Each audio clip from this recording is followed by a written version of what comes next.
Un tableau très célèbre de Hans Holbein le Jeune, peint en 1553 et conservé à la National Gallery de Londres.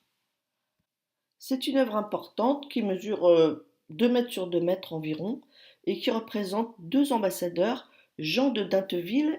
Jean de Dinteville porte une robe courte, il représente le pouvoir politique, et Georges de Selve.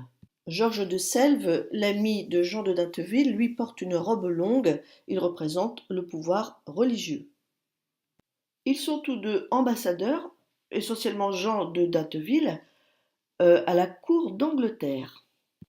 Alors pourquoi ce tableau est-il célèbre? Eh bien, il est considéré comme un des tableaux qui représente le mieux et en tout premier l'humanisme, le mouvement humaniste. Le peintre donne des indices sur Jean de Dinteville qui est le commanditaire du tableau et notamment donc sur ses fonctions puissantes d'ambassadeur de France à la cour d'Angleterre.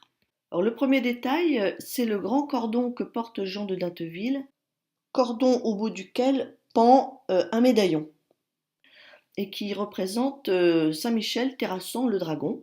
Ce grand cordon de l'ordre de Saint-Michel indique également le statut du personnage, c'est-à-dire que c'est un guerrier, c'est un soldat.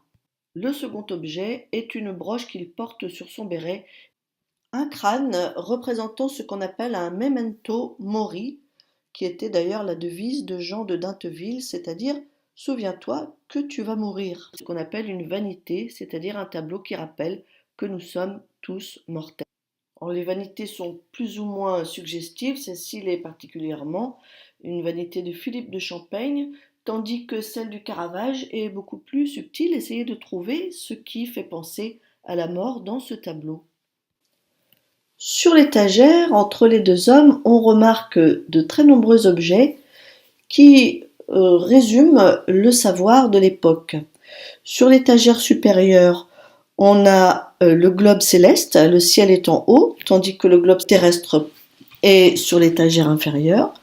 On y trouve de très nombreux objets rappelant les mathématiques, ce qu'on appelait le quadrivium au Moyen-Âge, c'est-à-dire l'arithmétique, la musique, la géométrie et l'astronomie. Et oui, la musique faisait partie de la mathématique, enfin du quadrivium.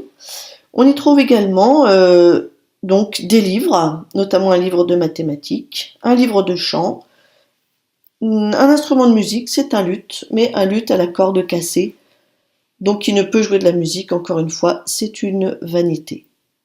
Mais la partie du tableau qui a rendu cette œuvre extrêmement célèbre est bien sûr l'anamorphose que l'on voit au premier plan, cette forme bizarre qui, si on la regarde sous un certain angle, est en réalité un crâne qui vient confirmer que ce tableau donc, est non seulement un hymne à l'humanisme, mais également une vanité, c'est-à-dire un tableau qui rappelle les duretés du temps, les divisions religieuses, la mort, et donc qui est un tableau également qui est une réflexion spirituelle.